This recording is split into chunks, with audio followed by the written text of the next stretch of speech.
กาพิธีปลงผมณอาคารเริงวิสุทธิ์โรงเรียนธรรมราชศึกษาวันพุธที่ 2 เมษายนเวลา 8 นาฬิกาพิธีบรรพชาณพระวิหารหลวงวัดพระสิงห์วรมหาวิหารอำเภอเมืองจังหวัดเชียงใหม่ในงานนี้ขอเชิญเป็นเจ้าภาพบรรพชาสามเณรรูปละ 1,500 บาทหรือถ้าเป็นเจ้าภาพภัตตาหารและน้ำปานะติดต่อสอบถามรายละเอียดเพิ่มเติมได้ที่พระเทพสิงหวราจารย์โทรศัพท์ 0818838752 พระครูปริยัติกิจจาภิวัตรโทรศัพท์ 0892642485 หรือที่ธนาคารกรุงไทยชื่อบัญชีโครงการบรรพชาสามเณรภาคฤดูร้อนวัดพระสิงห์วรมหาวิหารเลขบัญชี 5400081 480 ได้ตั้งแต่วันนี้เป็นต้นไปทำบุญทำทานกันเถิดขอรับทำบุญตำรวจไม่จับทำให้จิตใจผ่องใส1 ปีมี 1 ครั้งงานวันกตัญญูรำลึกถึงบรรพชนผู้สร้างวัดโลกโมลีประจำปี 2568 ขอเชิญร่วมบุญเป็นเจ้าภาพแจกข้าวสารจำนวน 100 ตันและร่วมเป็นเจ้าภาพโรงทานในวันที่ 9 ถึงวันที่ 10 เมษายนท่านผู้ใดมีจิตศรัทธาที่จะเป็นเจ้าภาพแจกข้าวสารร่วมบุญได้ที่บัญชีธนาคาร UOB เลขบัญชี 906-173-5093 ชื่อบัญชีพระครูไพบูลย์เจติยานุรักษ์หรือสอบถามรายละเอียดได้ที่เบอร์โทรศัพท์ 0636326663 ขออนุโมทนาบุญกับผู้มีจิตศรัทธาทุกท่านนะเจ้าสร้างเหตุจิตใจสูงส่งเพื่อเจือจุนเพื่อกูลเพื่อลาเพื่อปลอง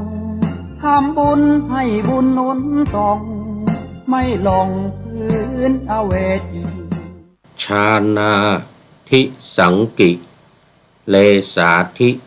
ยานปรีชายังรู้กิเลสาคือความเศร้าหมองแห่งฌานเป็นต้นปุพเพนิวาสานุสติญาณปรีชายังรู้การเกิดเป็นอะไรผ่านมาในปี800พระเจ้าชาเลอชาญหัวหน้ามารหัวหน้าเผ่าเยอระมันมารบชนะเผ่ามากมายเช่นลอมบาร์ดและแซกซันได้รับการแต่งตั้งให้เป็นจักรพรรดิใหม่จากพระสันตะปาปาเป็นจักรพรรดิโรมันอันศักดิ์สิทธิ์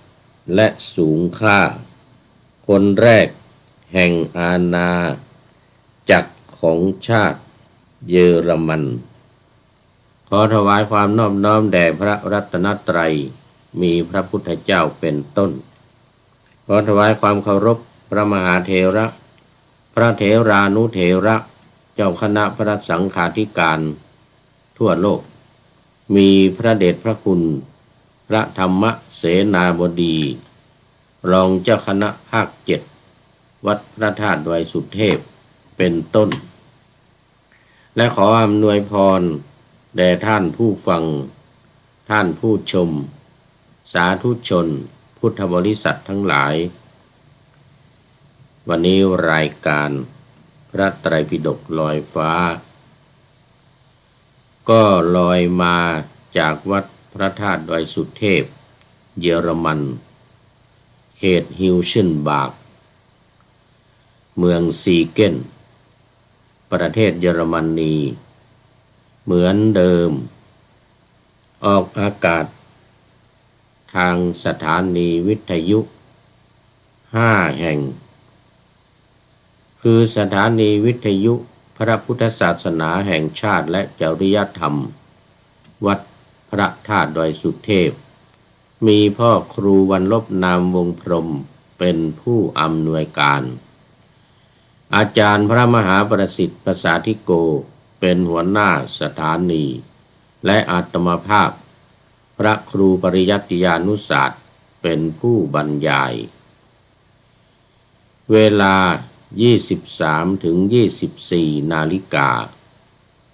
ทุกวัน2 สถานีวิทยุเพื่อการศึกษาพระพุทธศาสนาและวัฒนธรรมสสว.วัดฝายหินตำบลสุเทพอำเภอเมืองจังหวัดเชียงใหม่มีพระครูสมุวิสุวัตวรกิจโยเป็นผู้อำนวยการออกอากาศเวลา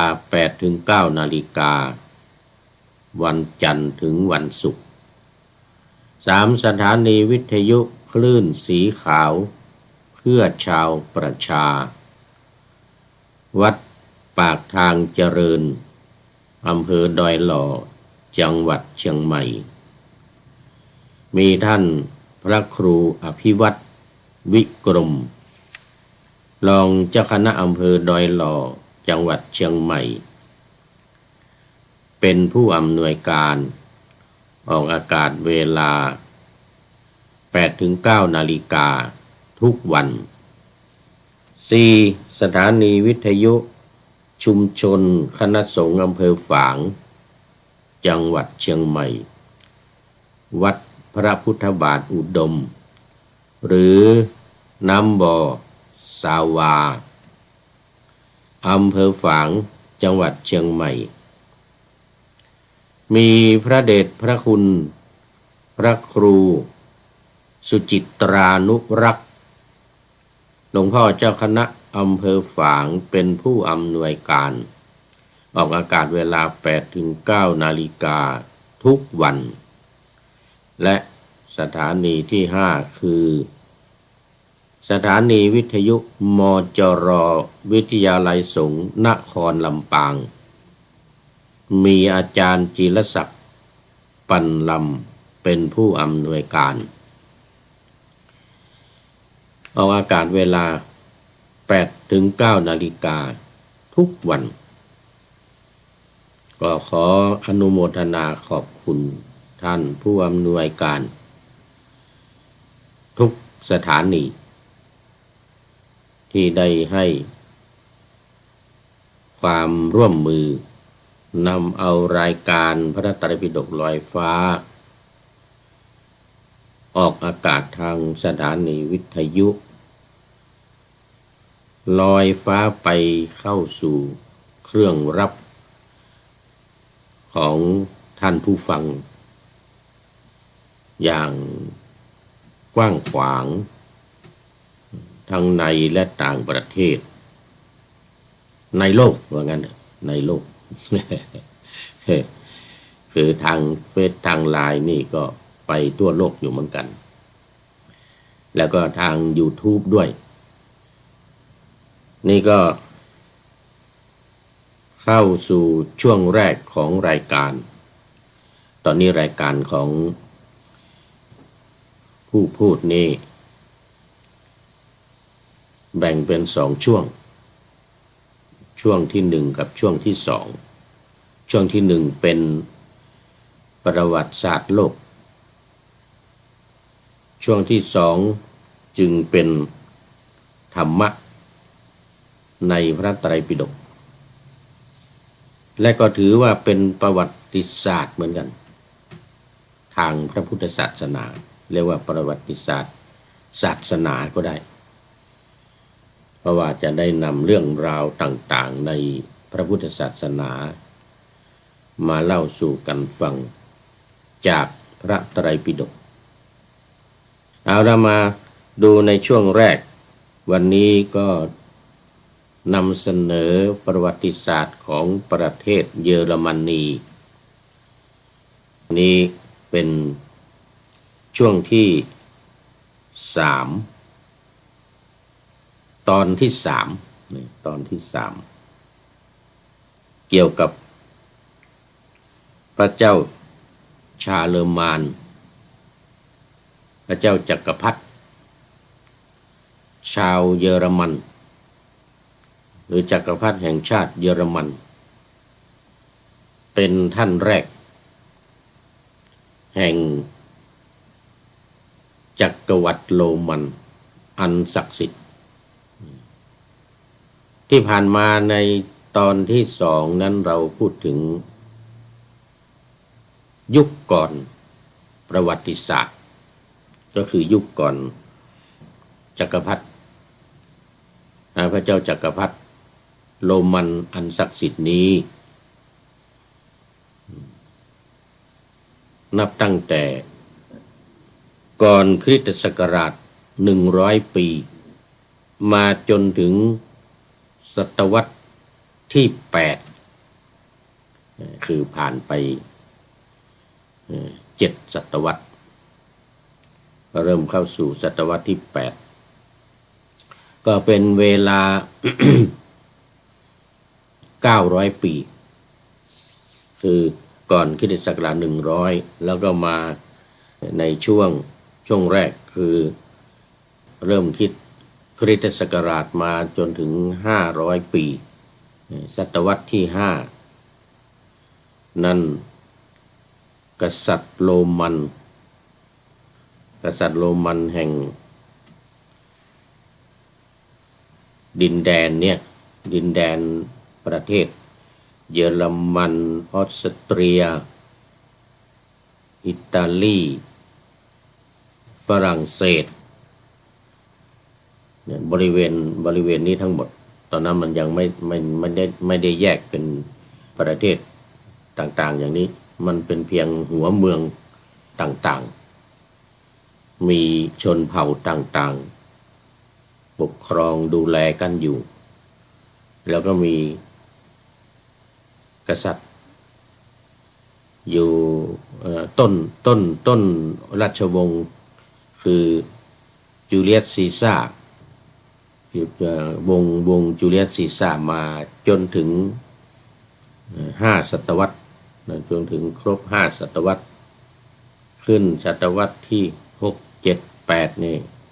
ก็เป็นกษัตริย์ของแฟรงก์ของชาวแฟรงก์ที่อยู่ทางฝรั่งเศสขยายอิทธิพลเข้ามาในเขตเยอรมันออสเตรียแถวอิตาลีแถวนี้ทั้งหมดนี้ปกครองอยู่300 ปีจากศตวรรษที่5มาถึงศตวรรษที่8แล้วตอนนี้ก็ถึงพระเจ้าจักรพรรดิชาเลอร์มานหรือออกเสียงเหมือนฝรั่งเศสว่าชาเลอร์มอง ชาเลอร์มองเป็นจักรพรรดิคนแรกที่ได้รับการแต่งตั้งจากพระสันตะปาปาแห่งเยอรมันนี่แหละเป็นปฐมจักรพรรดิที่ได้รับการแต่งตั้งขึ้นซึ่งเป็นชนชาติเยอรมัน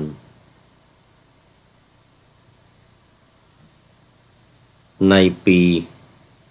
800คริสตศักราช800พระเจ้าชาเลอมานหรือเลอมองนี่ก็เป็นหัวหน้าเผ่าเยอรมันของแฟรงก์รบชนะเผ่าอื่นๆเช่นแซกซอนและลอมบาร์ดบาวาเรียนอะไรต่างๆหลายเผ่าเป็นต้นเนี่ยนะที่ได้รับการแต่งตั้งจากพระสันตะปาปาให้ขึ้นเป็นจักรพรรดิคนแรกแห่งจักรวรรดิโรมันอันศักดิ์สิทธิ์เนี่ยต้องจำคำนี้ไว้ว่าจักรวรรดิโรมันเนี่ยก็มีคำว่าอันศักดิ์สิทธิ์ด้วย จักรวรรดิโรมันอันศักดิ์สิทธิ์ดังนั้นก็จะสืบทอดกันมาเดี๋ยวจะได้เล่าให้ฟังว่ามันมาถึงตรงไหนใครเป็นกษัตริย์องค์จักรพรรดิองค์สุดท้าย ตอนนี้ก็เริ่มไปเรื่อยๆตั้งแต่เริ่มแรกไปก่อนเริ่มแรกคือชาเลมองชาเลมองจักรพรรดิชาเลมองซึ่งเป็นอาณาจักรที่หนึ่งเป็นอาณาจักรที่หนึ่งแม้จะชื่อว่าอาณาจักรโรมันอาณาจักรโรมันอันศักดิ์สิทธิ์ก็ตามแต่อาณาจักรโรมันอันศักดิ์สิทธิ์นี้เป็นการรวมกำลังกันทางการเมืองของคนเผ่าเยอรมันเท่านั้นไม่ได้เกี่ยวข้องกันกับอาณาจักรโรมันเดิมเมืองต่างๆของอาณาจักรต่างๆนี่ก็มีอิสระอยู่ภายใต้การปกครองของจักรวรรดิองค์เดียวเท่านั้นและนับเป็นจุดเริ่มต้นของพวกเยอรมันที่เข้ามานับถือศาสนาคริสต์ด้วยอาณาจักรของพระเจ้าชาเลมองแผ่ขยายคลุมดินแดนของส่วนใหญ่ประเทศฝรั่งเศสเยอรมนีออสเตรียและอิตาลีในปัจจุบันคือตอนนั้นมันก็รวมกันอยู่หมดรวมกันอยู่ภายใต้จักรพรรดิองค์เดียวคือจักรพรรดิชาเลมองต่อมาจักรวรรดิของพระเจ้าชาเลมองหรือชาเลมานนี้ก็อ่อนแอลงและถูกแบ่งเป็น3ส่วนคือตามสนธิสัญญาแวร์ซายน์ดังในปี843สัญญา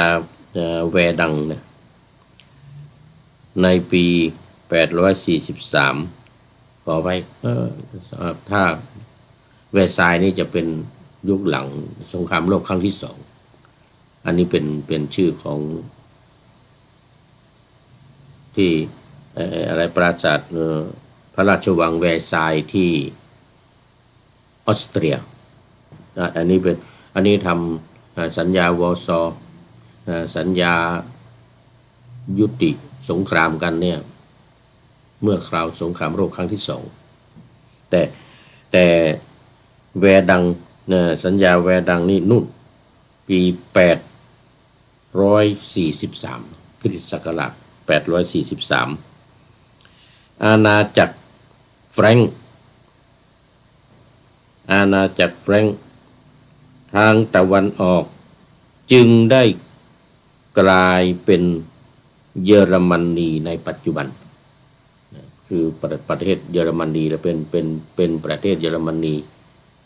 และนอกนั้นก็เป็นประเทศฝรั่งเศสออสเตรียอิตาลีเป็นประเทศกันไปแต่ว่าอยู่ภายใต้องค์เดียวเนี่ยแต่ถึงจะอ่อนแอลงแต่ก็ยังควบคุมทั้งหมดโดยเพียงแต่ว่ามันแยกการปกครองไปของใครของมันคล้ายๆว่าเป็นเอกราชของใครของมันในภายในเหมือนกับที่ประเทศที่เป็นรัฐในปัจจุบันเนี่ยนะที่เป็นรัฐเนี่ยแต่ละรัฐก็จะมีนายกของรัฐนั้นๆดูแลคอยควบคุมอีกทีหนึ่งการออกกฎหมายอะไรต่างๆก็จะเป็นของใครของมันไปฝรั่งเศสก็เป็นของฝรั่งเศสไปออสเตรียก็ของออสเตรียไปอย่างเงี้ยนะอิตาลีก็ของอิตาลีไปอย่างเงี้ยเอาละอันนี้เป็นยุคแรกของจักรวรรดิโรมันอันศักดิ์สิทธิ์เอาไว้แค่นี้ก่อน เอาไว้แค่นี้ก่อนในช่วงแรกของรายการ เดี๋ยวไปไล่ธรรมะในพระไตรปิฎกมันจะไม่ทัน มันจะเหลือเวลาน้อยอันนี้เอาไว้ประมาณแค่นี้ก่อน คือในช่วงของประวัติศาสตร์โลกเอา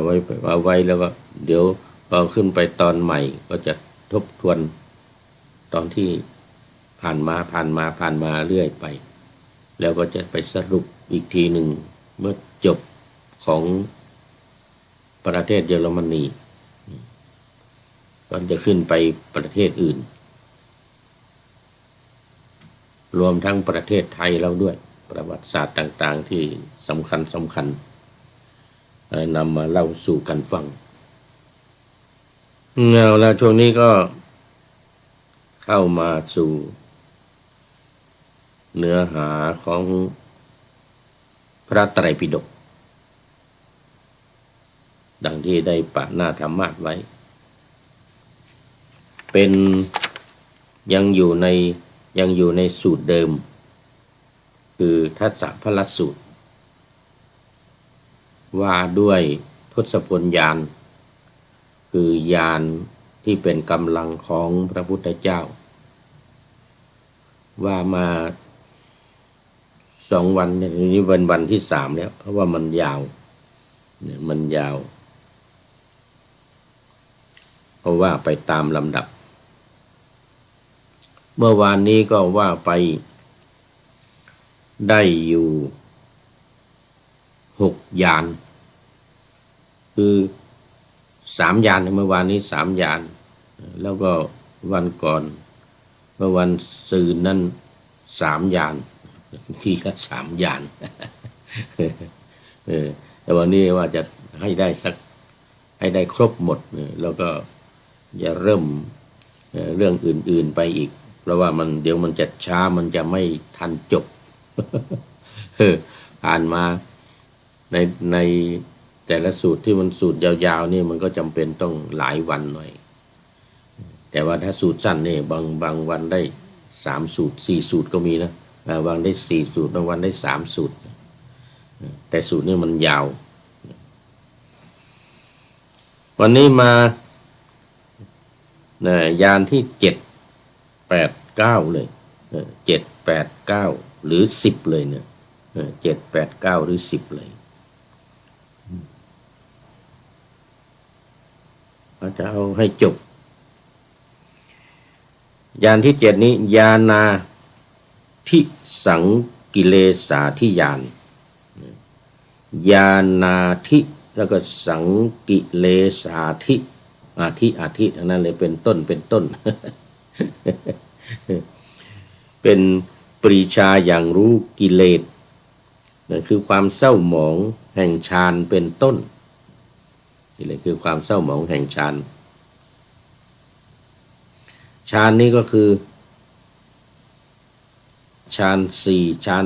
8ที่เคยว่ากันมาบ่อยๆฌาน4ฌาน8ปฐมฌานถึงจตุตฌานก็เป็นฌานของวิปัสสนาคือผู้ปฏิบัติวิปัสสนาส่วนปัญจมฌานถึงอัฏฐฌานเนี่ยฌานที่5ถึง8เนี่ย5 6 7 8อีก4เนี่ยเป็นฌานของสมถะของฝ่ายสมถกรรมฐานคือผู้ปฏิบัติฝ่ายสมถกรรมฐานอันนี้คำว่าเศร้าหมองคำว่าความเศร้าหมองแห่งฌานเนี่ยหมายถึงว่าตัวความลดหย่อนผ่อนลงความไม่สม่ำเสมอหรือว่าการเข้าฌานได้บ้างไม่ได้บ้างหรือบางทีได้แล้วหมดเสื่อมฌานเสื่อมไปเนี่ยนะเรียกว่าเป็นความเศร้าหมองแห่งฌานนั้นๆเช่นอย่าง ทุติยฌานตติยฌานจตุตถฌานเนี่ยฌานของวิปัสสนาเนี่ยพอเข้าไปได้แล้ว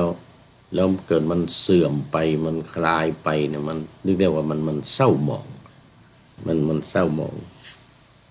เพราะอะไร เพราะว่ามันยังไม่ใช่ที่สุดถ้าเป็นหนทางเนี่ยก็เป็นระหว่างทางที่จะไปสู่ความบริสุทธิ์หมดจดจริงๆคือความบริสุทธิ์หมดจดจริงๆก็คือนิพพานนะพูดง่ายๆคือนิพพานแต่ขั้นฌานเนี่ยมันยังเป็นระหว่างทางเป็นระหว่างทางยังไม่ใช่ที่สุดแห่งทุกข์ยังไม่พ้นจากทุกข์ยังไม่พ้นจากทุกข์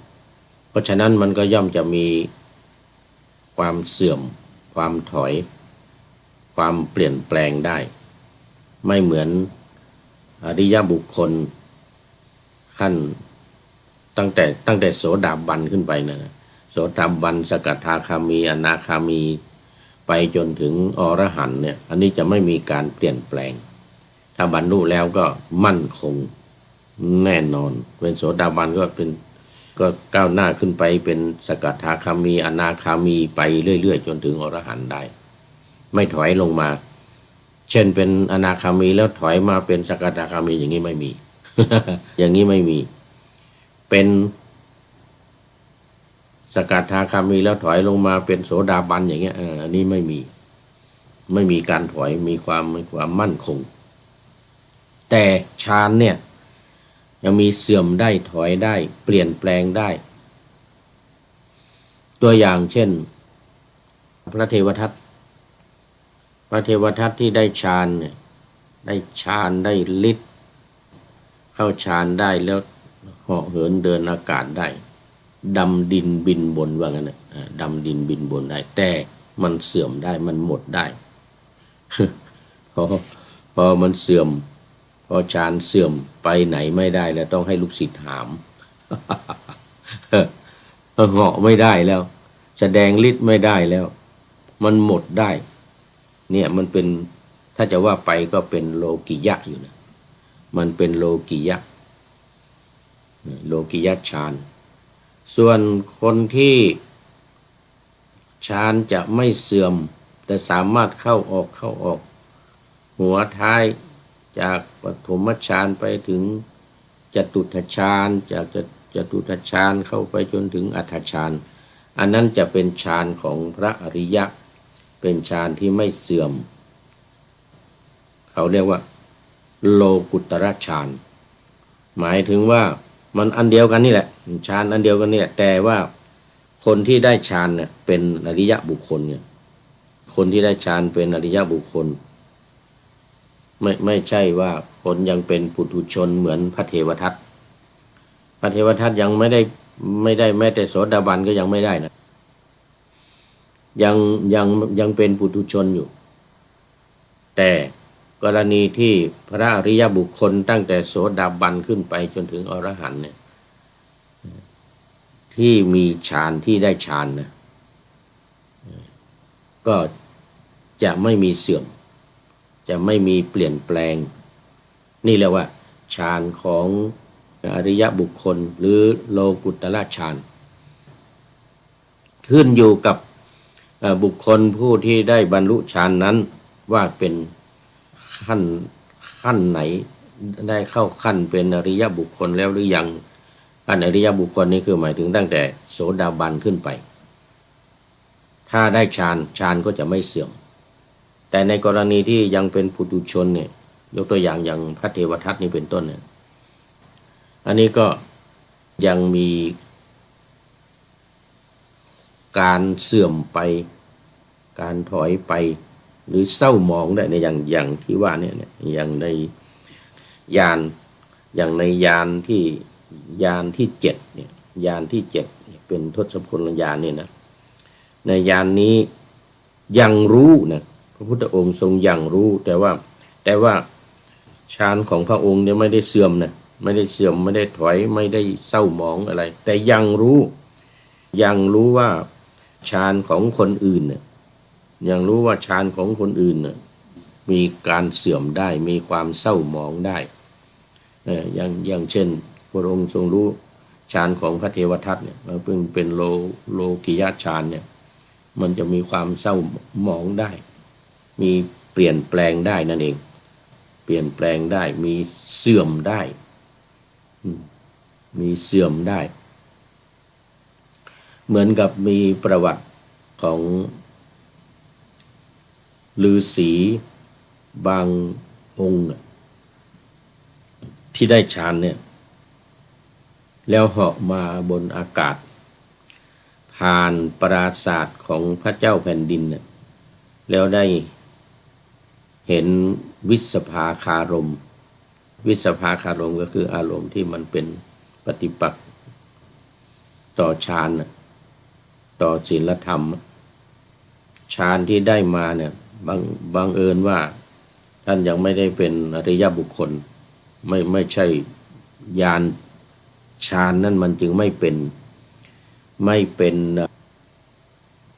กุตตรฌานแต่มันเป็นโลกิยฌานเหมือนพระเทวทัตพอเห็นมเหสีของพระเจ้าแผ่นดินที่ตากอากาศอยู่บนหลังคาปราสาทชั้น7เห็นเป็นอันนี้ก็เรียกว่าเป็นวิสภาคารมเห็นเป็นผู้หญิงฌานก็เสื่อมก็ตกลงมาบนหลังคานั่นเลย ตกลงบนหลังปราสาท อันนี้เรียกว่ามันเสื่อมได้มันหมดไปได้ที่เป็นกำลังของพระพุทธเจ้าเนี่ยพระพุทธเจ้าไม่ได้หมายของพระพุทธเจ้าเสื่อมเนี่ยฌานของพระพุทธเจ้าไม่ได้เสื่อมสามารถเข้าออกได้สบายแต่ว่าเห็นความเสื่อมของคนอื่นเห็นความเสื่อมของฌานเนี่ยเป็นต้นเนี่ยของคนอื่นเนี่ยว่ามันเสื่อมได้อันนี้คือญาณที่7ญาณของพระพุทธเจ้าทรงทราบทรงรู้ทรงกำหนดได้ทรงเห็นได้เรียกว่าฌานาทิสังกิเลสาธิอีกทีหนึ่งเนี่ยอาทิก็เป็นต้นเนี่ยปรีชาอย่างรู้ญาณนี้เรียกว่าปรีชาอย่างรู้กิเลสอย่างรู้กิเลสที่เศร้าหมองเนี่ยความอย่างรู้กิเลสเศร้าหมองเป็นต้นแล้วก็ฌานาธิอีกอันหนึ่งของฌานเป็นต้นความเศร้าหมองของฌานเป็นต้นเป็นญาณที่7ต่อไปเป็นญาณที่8ญาณที่8นี้เรียกว่า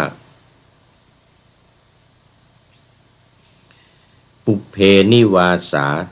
นุสติญาณปุเพนิวาสานุสติญาณนี่หมายถึงญาณที่ยังรู้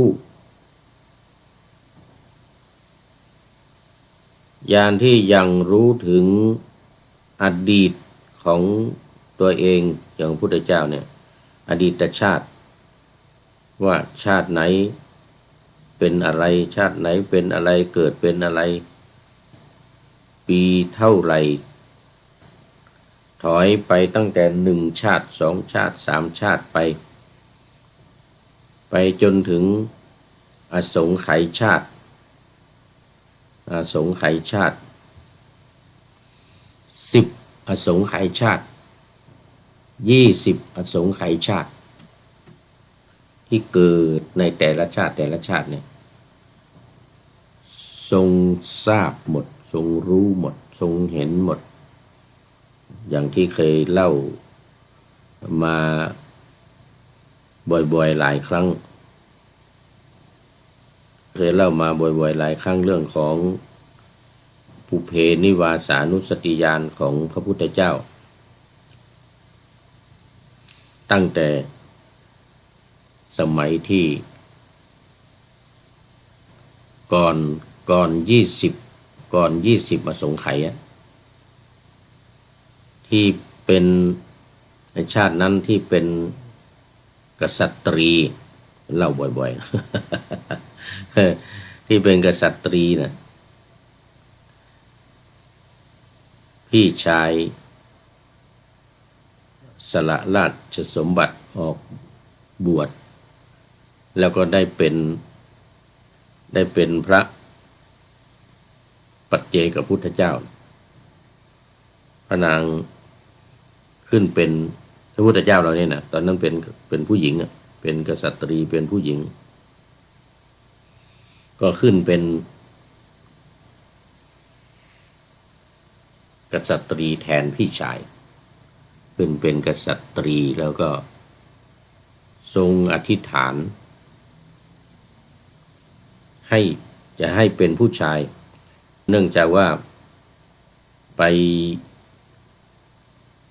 เรียนถามพระปัจเจกพุทธเจ้าพี่ชายว่า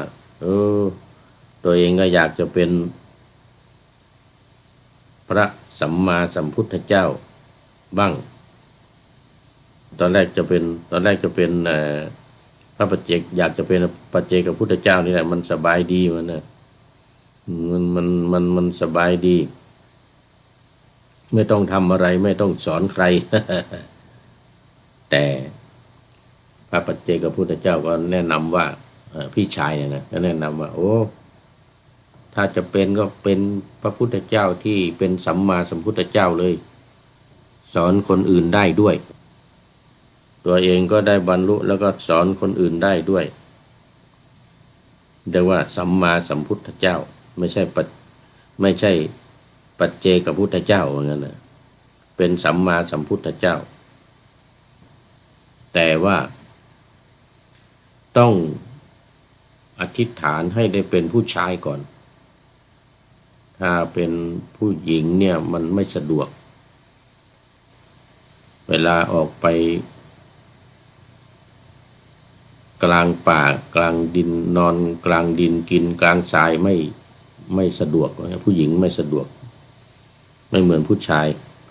มีอันตรายผู้หญิงมีอันตรายเหมือนกับนาง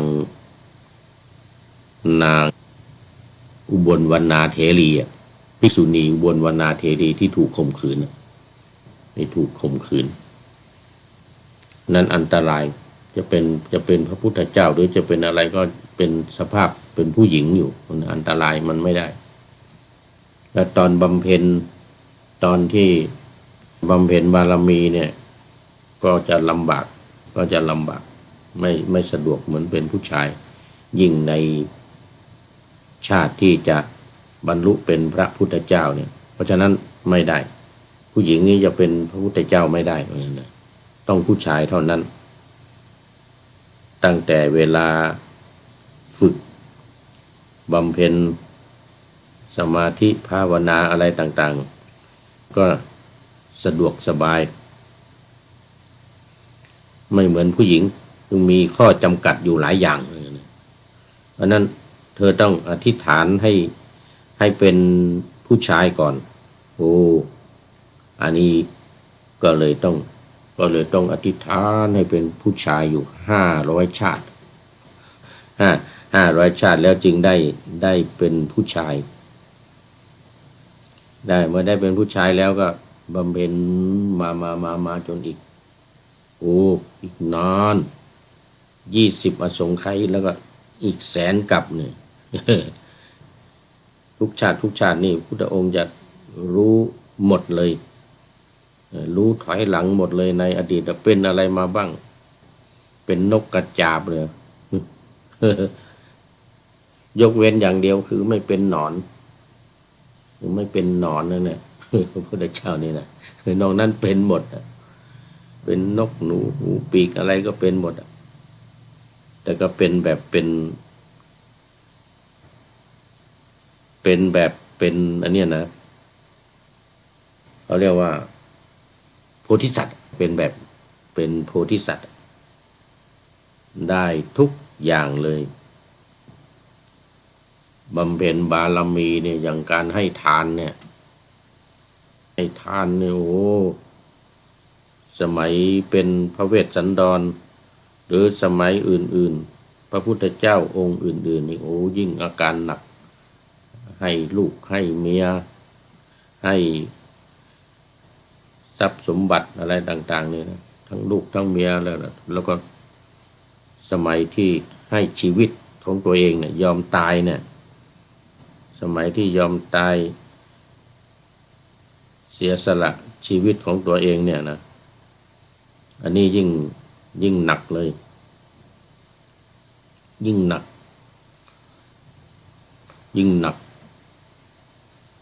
ผู้หญิงไม่ได้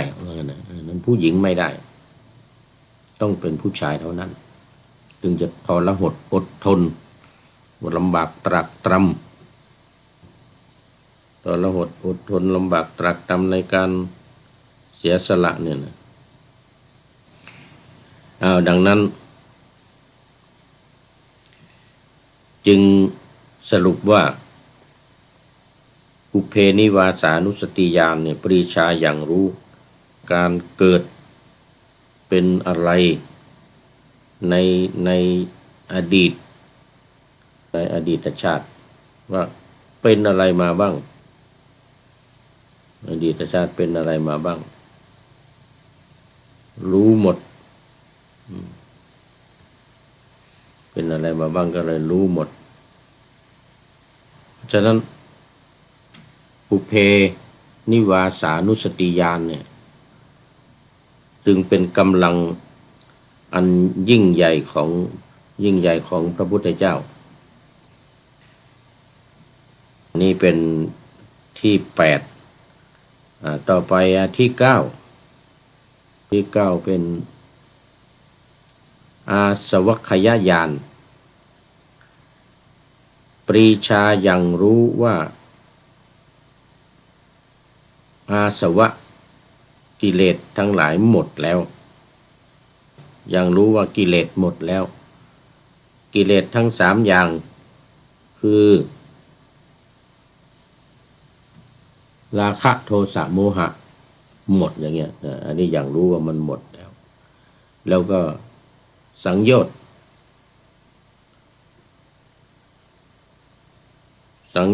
10 ประการสังโยชน์10 ประการหมดแล้วนี่เรียกว่าอาสวัคยญาณรู้ว่าอาสวะมันหมดรู้ว่าอาสวะหมดเป็นอุเพนิวาสานุสติเข้าไปเดี๋ยวอาสวัคยญาณรู้ว่าอาสวะมันหมดไปรู้ว่าอาสวะหมดนี่เรียกว่าอาสวัคยญาณเหมือนกับพระพุทธเจ้าที่ตอนบรรลุเป็นพระพุทธเจ้าก่อนที่จะบรรลุเป็นพระพุทธเจ้าก็ได้ญาณทั้ง3เนี่ยญาณทั้ง3นี้คืออุเพนิวาสานุสติญาณจุตูปปาตญาณและอาสวัคยญาณมี3 อันนี้ได้ตอนที่ตรัสรู้นะ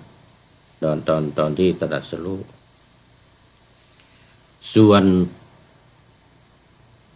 เมื่อกี้มันข้ามไปอันหนึ่งเนี่ยเมื่อกี้มันข้ามจุตูปปาตญาณ เดี๋ยวก่อน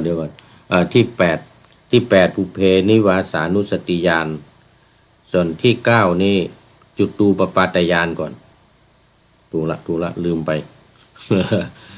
ที่9จุตูปปาตญาณอาสวัคยญาณนี่คือที่10ในทศพลญาณอาสวัคยญาณนี่เป็นญาณที่10เอามาจุตูปปาตญาณก่อนญาณที่9เมื่อกี้ผิดไปญาณที่9คือจุตูปปาตญาณหมายถึงญาณที่รู้ว่าสัตว์ทั้งหลายเนี่ยตายแล้วไปเกิดที่ไหน เกิดตามกรรมที่ตัวเองได้ทำไว้ไปเกิดตามกรรมที่ตัวเองได้ทำไว้เช่นทำกรรมดีก็ได้ไปเกิดสวรรค์ทำยกเว้นนิพพานนะยกเว้นนิพพานทำกรรมดีไปเกิดสวรรค์ทำกรรมชั่วกรรมไม่ดีก็ไปตกนรกอย่างเงี้ยนี่เรียกว่าจุตูปปาตญาณญาณที่ปริชาอย่างรู้ว่าคนเนี้ยเวลาตายแล้วจะไปเกิดที่ไหนด้วยอำนาจแห่งกรรมที่ตัวเองทำด้วยอำนาจแห่งกรรมที่ตัวเองทำเขาเรียกว่าจุตูปปาตญาณทั้งการตายทั้งการเกิดคือการเคลื่อนหมายถึงว่าการเคลื่อนออกจากเขาเรียกจุติและอุบัติจุติและอุบัตินี้ก็คือการเคลื่อนออกจากที่เดิมเช่นเป็นเทวดาเนี่ยพอหมดอายุจะเคลื่อนลงมาสู่เมืองมนุษย์เนี่ยอันนี้เรียกว่าจุติแปลว่าการตายคือเคลื่อนลงมาเปลี่ยนออกมาส่วนปฏิสนธิเราจะมาเข้าเกิดเป็นอะไรจะเป็นเกิดในท้องของสัตว์เนี่ยจะเกิดในครรภ์จะเกิดในไข่เนี่ยเรียกว่าปฏิสนธิก็จะรู้ทั้งนี่แหละคือการอุบัติละการที่มาเกิดจะรู้ว่าเนี่ยพอตายจากสวรรค์แล้วจะมาเกิดในเมืองคนจะมาเกิดที่ไหนจะเกิดเป็นอะไรถ้าจะตายจากเมืองคนนี่แล้วไปเนี่ยจะไปเกิดบนสวรรค์หรือจะไปนรกเนี่ยอันนี้จะทรงทราบเพราะตามกรรมที่สัตว์ทั้งหลายได้ทำไว้อันนี้เป็นที่9ส่วนที่10ก็คืออาสวะขยญาณที่ว่าเมื่อกี้เนี่ยปริชาอย่างรู้ว่าความสิ้นไปแห่งอาสวะทั้งหลายดังที่ได้กล่าวมาทั้งหมดอันนี้เป็นทศพลญาณทัสสะภรญาณทัสสะภรญาณคราวนี้ต่อมามันมีจตุเวสารัชญาณอีกอันนี้นอกจากทศพลญาณนะนอกจาก10ญาณแล้วเนี่ยคือพระพุทธองค์จะได้เปล่งสีหะบรรลือสีหะนาฏบรรลือสีหานาฏคือตรัสเรื่องจตุเวสารัชญาณคือพยานอันเป็นเหตุให้ทรงแกล้วกล้าไม่ครั่นคร้ามมีอยู่4ประการ 1. สัมมาสัมพุทธปฏิญญาสัมมาสัมพุทธปฏิญญาปฏิญญานี่คือการประกาศตนนั่นเองปฏิญญาคือแจ้งปฏิญญาให้คนอื่นได้ทราบยืนยันการที่จะทำอย่างนั้นจะทำอย่างนี้จะให้ความคุ้มครองความปลอดภัยอย่างในกรณีที่ต้องการปฏิญญานี่นะอย่างในกรณีที่ยูเครนคือต้องการให้สหรัฐป้องกันความปลอดภัยให้กับตนเองอย่างเงี้ยกรณีที่ไปทะเลาะกันเมื่อครั้งที่แล้วเนี่ยนะ ไปพูดว่าต้องยุติสงครามเมื่อยุติสงครามแล้วจะต้องมีหลักประกันเขาเรียกว่า security guarantee security guarantee หลักประกันว่ารัสเซียจะไม่มาบุกหรือมารบอีกมาบุกประเทศเราอีกจะไม่มารบเราอีกหรือมาก็มีคนช่วยเหลือเป็นประเทศที่ช่วยเหลืออย่างประเทศในยุโรปหรืออย่างนาโต้เนี่ยให้เขาเป็นสมาชิกของนาโต้อย่างนี้เป็นต้นเนี่ยหรือสหรัฐอยู่เบื้องหลังในการที่จะไปช่วยเหลือให้ความป้องกันอย่างนี้นี่เรียกว่าปฏิญญาขอปฏิญญาขอให้ได้ปฏิญญาอย่างนี้อันนี้เป็นข้อที่1เรียกว่าสัมมาสัมพุทธปฏิญญาตรงนี้คือปฏิญญาตนว่า จะเป็นสัมมาสัมพุทธเจ้าเป็นพระพุทธเจ้าที่เป็นผู้ที่สอนคนได้ว่าง่ายๆสัมมาสัมพุทธเจ้าคือพุทธเจ้าที่สอนคนได้ไม่ใช่ปัจเจกพุทธถ้าปัจเจกนี่ไม่สอนใครไม่ได้อย่างนี้เป็นต้นเรียกว่าสัมมาสัมพุทธปฏิญญาปฏิญญาณตนว่าเป็นพระพุทธเจ้าที่สอนคนได้สองขีณาสวะปฏิญญายืนยันประกาศยืนยันตนเองว่าอาสวะหมดกิเลสทั้ง3ตัวราคะโทสะโมหะอันนี้ก็เป็นอาสวะสังโยชน์อีก10ประการมีสักกายทิฏฐิเป็นต้นอวิชชาเป็นที่สุดอันนี้ก็เป็นการปฏิญญาว่าอาสวะหมดอะไรว่าขีณาสวะอาสวะมันสิ้นไป3อันตรายิกะธรรมวาทะ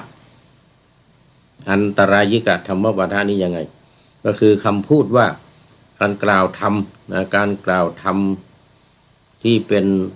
อันตรายเขาเรียกว่าอันตรายิกะธรรมที่เป็นอันตรายได้กล่าวไม่ให้รู้ว่าธรรมที่เป็นอันตรายอย่างกิเลสทั้งหลายที่เป็นอันตรายเนี่ยไม่มีหมดไปก็เรียกว่าอันตรายิกธรรม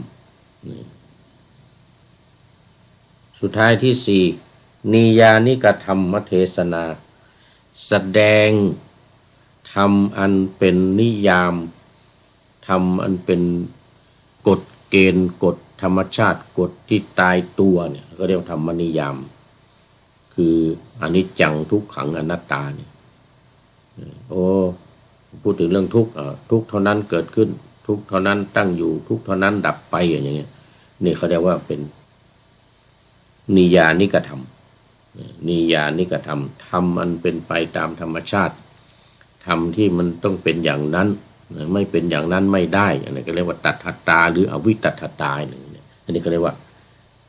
ธรรมนิยามอย่างเรามีสูตรธรรมนิยามสูตรอย่างเงี้ยมีธรรมนิยามสูตรเพราะฉะนั้นเวสารัชญาณจตุเวสารัชญาณนั่นก็คือทั้ง4อย่างนี้คือการ1สัมมาสัมพุทธปฏิญญา2ขีณาสวะปฏิญญา3อันตรายิกะธรรมวาทะ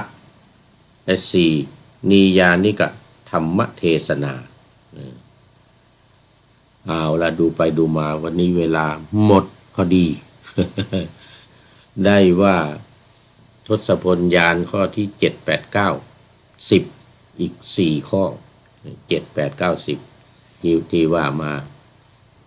ตั้งแต่ฌานาทิสังกิเลสาธิญาณ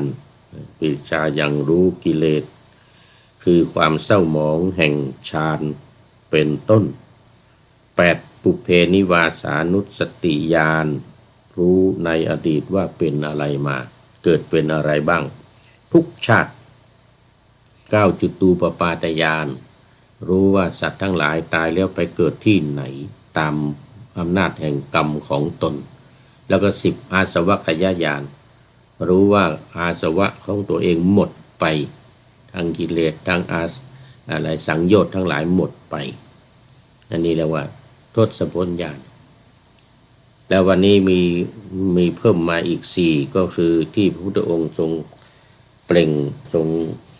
เขาเรียกว่าสีหสายญาติไม่ใช่ญาติสีหานาถ4อย่างเรียกว่าจตุเวสารัชญาณเป็นการบรรลือสีหานาถของพระองค์4อย่างว่าพุทธองค์เนี่ย1ปฏิญญาตนว่าเป็นสัมมาสัมพุทธะเป็นพระพุทธเจ้าที่สอนคนอื่นได้2ขีณาสวะปฏิญญาว่าตัวเองเนี่ยสิ้นอาสวะทั้งหลายสิ้นไปและ3อันตรายิกะธรรมวาทะ4นิยานิกะธรรมเทศนาหมดเวลาวันนี้ต้องขอนำรายการพระไตรปิฎกลอยฟ้าทั้ง2 ช่วงรายการทั้งช่วงแรกช่วงที่สองช่วงแรกเป็นประวัติศาสตร์โลกช่วงที่สองเป็นธรรมะในพระไตรปิฎกขอนำพระไตรปิฎกลอยฟ้าไปจากผู้ฟังทั้งหลายในโลกล่าวันต่อไปจะได้จรย้อนกลับมาสู่สถานีใหม่ให้ท่านฟังอย่าลืมเปิดวิทยุหรือเครื่องรับ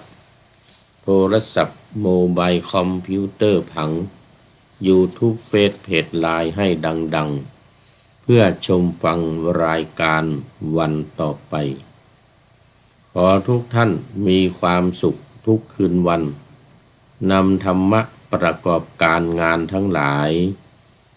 เช่นขยันทำงานทางวาจากายใจขวนขวายกิจการงานนาบำเพ็ญสาธารณประโยชน์เว้นสิ่งที่มีโทษโหดแย่งสาประกอบแต่กรรมดีมีราคาแสวงหาเงินทองครองใจคนเสียสละพละทรัพย์นับมากน้อยไม่ให้ล้านก็ให้ร้อยไม่ด้อยผลเอื้อคนรวยช่วยคนยากฝากคนจนให้ทุกคนเท่ากันมาตรฐานเดียวขอเจริญพร